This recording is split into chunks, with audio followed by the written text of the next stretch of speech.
بسم الله الرحمن الرحيم. ومن أحسن قولا ممن دعا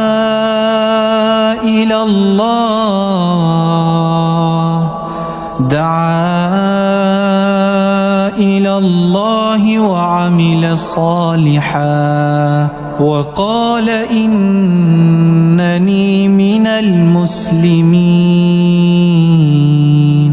ولا تستوي الحسنة ولا السيئة، ادفع بالتي هي أحسن فإذا الذي بينك وبينه عداوة كأنه ولي حميم. وما يلقاها إلا الذين صبروا وما يلقاها إلا ذو حظ عظيم.